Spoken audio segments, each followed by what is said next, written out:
ನಾವು ಪ್ರೀವಿಯಸ್ ವಿಡಿಯೋದಲ್ಲಿ mother of all indicator magic indicator ಬಗ್ಗೆ ನಾವು ಡಿಸ್ಕಸ್ ಮಾಡಿದ್ವಿ. ಮ್ಯಾಜಿಕ್ ಇಂಡಿಕೇಟರ್ ಏನು ಅಂದರೆ ಅದು ಸಿಂಪಲ್ ಮೂವಿಂಗ್ ಆ್ಯಾವ್ರೇಜ್. ಇಲ್ಲಿ ಇಂಡಿಕೇಟರ್ಸಲ್ಲಿ ಟೈಪ್ ಮಾಡೋ ಸಿಂಪಲ್ ಮೂವಿಂಗ್ ಆ್ಯಾವ್ರೇಜ್ ಅಂತ ಆ ಇಂಡಿಕೇಟರ್ ಬರುತ್ತೆ. ಅಲ್ಲಿ ನಾವು 50 ಅಂತ ಫೀಡ್ ಮಾಡಬೇಕು. ಇಲ್ಲಿ ಲೆಂತ್ ಬಂದು 50, ಇಲ್ಲಿ 50 ಅಂತ ಕೊಟ್ಟರೆ ನಿಮಗೆ ಇಂಡಿಕೇಟರ್ ಬರುತ್ತೆ ನೋಡಿ. 50 ಡೇಸ್ದು ಇಲ್ಲಿ ಇಂಡಿಕೇಟರು ಪ್ಲಾಟ್ ಆಗುತ್ತೆ. ಈ ಥರ 50 ಡೇಸ್ದು ಲೈನು ಪ್ಲಾಟ್ ಆಗುತ್ತೆ. ಯಾವಾಗ ಇದನ್ನು ಯೂಸ್ ಮಾಡ್ಬೋದು ಅಂದರೆ ಇವಾಗ ಬುಲ್ ಮಾರ್ಕೆಟ್ ಇದೆಯಾ ಬೇರ್ ಮಾರ್ಕೆಟ್ ಇದೆಯಾ ಅಂತ ಯಾವಾಗ ಗೊತ್ತಾಗುತ್ತೆ ಅಂದರೆ, ಯಾವಾಗ ಈ ಥರ ಈ ಲೈನ್ ಇದೆಯಲ್ವ, ಈ 50 ಡೇಸ್ ಈ ಥರ ಅಪ್ವರ್ಡ್ ಟ್ರೆಂಡ್ ಆಗಿದ್ದರೆ, ಈ ಥರ ಅಪ್ವರ್ಡ್ ಟ್ರೆಂಡ್ ಆಗಿದೆ ಮೇಲೆ ನೋಡಿ. ಇವಾಗ ಇಲ್ಲಿ ನೋಡ್ಬೋದು, ಅಬ್ಸರ್ವ್ ಮಾಡ್ಬೋದು ಕ್ಲೀನಾಗಿ ನೀವು. ಈ ಥರ ಹಿಂಗೆ ಮೇಲೆ ಹೋಗ್ತಿದೆ, ಆಗ ಇದು ಬುಲ್ ಮಾರ್ಕೆಟಲ್ಲಿದೆ ಅಂತ. ಅದೇ ಇನ್ ಕೇಸ್ ಈ ಥರ ಡೌನ್ವರ್ಡ್ಸಲ್ಲಿದೆ ಅಂದರೆ ಅವಾಗ ಬೇರ್ ಮಾರ್ಕೆಟಲ್ಲಿದೆ ಅಂತ. ಬೇರ್ ಮಾರ್ಕೆಟ್ ಅಂದರೆ ಮಾರ್ಕೆಟು ಡೌನಲ್ಲಿದೆ ಅಂತ.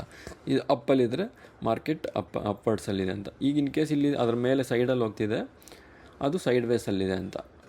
ಅದೇ ಇದು ಮದರ್ ಆಫ್ ಆಲ್ ಇಂಡಿಕೇಟರ್ಸ್ ಅಂತಾರೆ. ಇದು ನೀವು ಯಾವಾಗ ನಾವು ಟ್ರೇಡಿಂಗ್ನ ಅವಾಯ್ಡ್ ಮಾಡ್ಬೋದು ಅಂದರೆ, ಯಾವಾಗ ಇನ್ ಕೇಸ್ ಈ 50 ಡೇಸ್ ಕೆಳಗೆ ಬಂದುಬಿಟ್ಟಿದೆಯೋ ಆವಾಗ ಕಂಪ್ಲೀಟ್ಲಿ ನೀವು ಟ್ರೇಡ್ನ ಅವಾಯ್ಡ್ ಮಾಡ್ಬೋದು. ನೀವಲ್ಲಿ ಅಬ್ಸರ್ವ್ ಮಾಡ್ಬೋದು, ಇಲ್ಲಿ ಇಷ್ಟು ಡೇಸ್ ಕಂಟಿನ್ಯೂಸ್ ಆಗಿ ಮಾರ್ಕೆಟ್ ಕೆಳಗೆ ಇದೆ. ಆ ಟೈಮಲ್ಲಿ ನೀವು ಅವಾಯ್ಡ್ ಮಾಡ್ಬೋದು. ಇನ್ ಕೇಸ್ ಇವಾಗ ಇನ್ನೊಂದು ನಮಗೆ ಸಿಂಪಲ್, ಇವಾಗ ಮಾರ್ಕೆಟ್ ಇವಾಗ 50 ಡೇಸ್ ಎಬೋನೇ ಇದೆ, ಬಟ್ ಸ್ಟಿಲ್ಲು ನಮಗೆ ಏನಂದರೆ ಕನ್ಫರ್ಮೇಷನ್ ಇಲ್ಲ, ಅಂದರೆ ಚಾಪಿ ಆಗಿದೆ. ನೀವು ನೋಡ್ಬೋದು, ಈ ಥರ ಮೇಲೆ ಹೋಗುತ್ತೆ ಮತ್ತು ಕೆಳಗೆ ಬರ್ತದೆ, ಮೇಲೆ ಹೋಗ್ತಿದೆ ಕೆಳಗೆ ಬರ್ತದೆ, ಮೇಲೆ ಹೋಗ್ತಿದೆ ಕೆಳಗೆ ಬರ್ತಾಯಿದೆ. ಆ ಟೈಮಲ್ಲಿ ನಮಗೆ ಕನ್ಫರ್ಮೇಷನ್ ಸ್ವಲ್ಪ ಲೀಡಿಂಗ್ ಇಂಡಿಕೇಟರ್ ಒಂದು ಸ್ವಲ್ಪ ಹೆಂಗೆ ತೊಗೋಬೋದು, ಇನ್ನು ನಮಗೆ ಇವಾಗ ಪ್ರೆಸೆಂಟ್ ಮಾರ್ಕೆಟ್ ಕಂಡೀಷನಲ್ಲಿ ಮಾಡ್ಬೋದಾ ಬೇಡವಾ ಅನ್ನೋದನ್ನು ತಿಳ್ಕೊಳ್ಳೋಣ. ಈಗ ಇಲ್ಲಿ ನಮಗೆ 10 ಡೇಸ್ ಹಾಕ್ಕೊಳ್ಳಿ, ಇಲ್ಲಿ ಇನ್ನೊಂದು ಮೂವಿಂಗ್ ಆ್ಯಾವ್ರೇಜ್ ಹಾಕ್ಕೊಂಡು 10 ಡೇಸ್ ಅಂತ ಇಟ್ಕೊಡಿ. ಮತ್ತು ಇಲ್ಲಿ ಸ್ಟೈಲಲ್ಲಿ ನೀವು ಇಲ್ಲಿ ಕಲರ್ ಚೇಂಜ್ ಮಾಡ್ಕೋಬೋದು. ಇಲ್ಲಿ ರೆಡ್ ಕಲರಾಗಿ ಇದು 10 ಡೇಸ್ದು ಬಂದು ರೆಡ್ ಕಲರಲ್ಲಿದೆ. 50 ಡೇಸ್ ಬಂದು ನಾವು ಇನ್ ಕೇಸ್ ನಿಮಗೆ ಲೈನ್ ಥಿಕ್ನೆಸ್ ಇನ್ಕ್ರೀಸ್ ಮಾಡಬೇಕಂದ್ರೆ ಇಲ್ಲಿ ಥಿಕ್ನೆಸ್ನ ಇನ್ಕ್ರೀಸ್ ಮಾಡ್ಬೋದು. ಓಕೆ, ಇಲ್ಲಿ ನೀವು ಅಬ್ಸರ್ವ್ ಮಾಡ್ಬೋದು, ಇದು ಈ ರೆಡ್ ಕಲರ್ ಲೈನ್ ಬಂದು 10 ಡೇಸ್ದು, ಇದು 50 ಡೇಸ್ ಬಂದು ಈ ಬ್ಲೂ ಕಲರ್ ಲೈನ್. ಯಾವಾಗ ಈ 10 ಡೇಸ್ ಲೈನ್ ಇದೆಯಲ್ವ, ಅದ್ರ ಹತ್ರನೇ ಇದೆ ಅಂದಾಗ ಅದು ತುಂಬ ಸೈಡ್ ವೇಸಲ್ಲಿರುತ್ತೆ, ಚಾಪಿ ಆಗಿರುತ್ತೆ. ನೀವು ಈ ಟೈಮಲ್ಲಿ ಅವಾಯ್ಡ್ ಮಾಡೋದೇ ಟ್ರೇಡಿಂಗ್ ಬೆಸ್ಟ್ ನೋಡಿ. ಯಾವಾಗ ಈ ಟ್ರೆಂಡ್ ಲೈನ್ಗಿಂತ ಮೇಲಿದೆಯೋ, ಈ ಮೂವಿಂಗ್ ಆ್ಯಾವ್ರೇಜ್ ಲೈನ್ಗಿಂತ ಮೇಲಿದೆಯೋ 10 ಡೇಸ್ದು, ಆವಾಗ ನೀವು ಸ್ಲೋ ಆಗಿ ಪೊಸಿಷನ್ಸ್ನ ಬಿಲ್ಡ್ ಮಾಡ್ಕೋಬೋದು. ಅಗ್ರೆಸಿವ್ ಆಗಿ ಮಾಡೋಕ್ಕೆ ಹೋಗಬೇಡಿ. ಯಾವಾಗ ಅಗ್ರೆಸಿವ್ ಆಗಿ ಮಾಡಬೇಕಂದ್ರೆ ನಿಮ್ಗೆ ಇಲ್ಲಿ ತೋರಿಸ್ತೀನಿ ನೋಡಿ.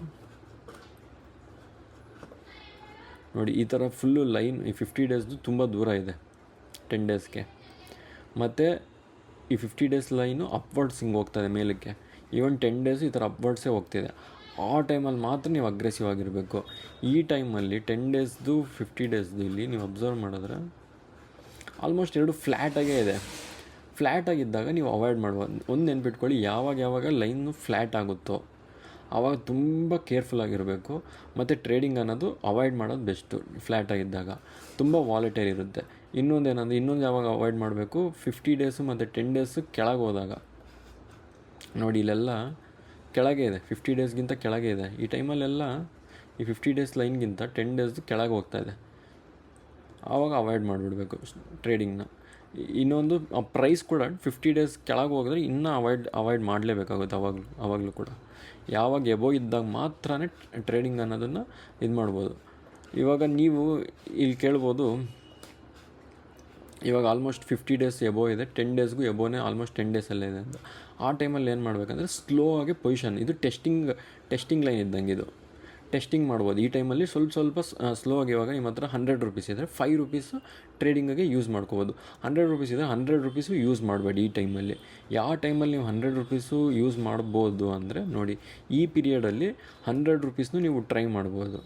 ಯಾವ ಟೈಮಲ್ಲಿ ನಾವು ಟೆಸ್ಟಿಂಗ್, ಇವಾಗ 100 ರೂಪೀಸ್ ಇದ್ದಾಗ 5 ರೂಪೀಸ್ ಮಾತ್ರ ಯೂಸ್ ಮಾಡ್ಕೋಬೇಕು.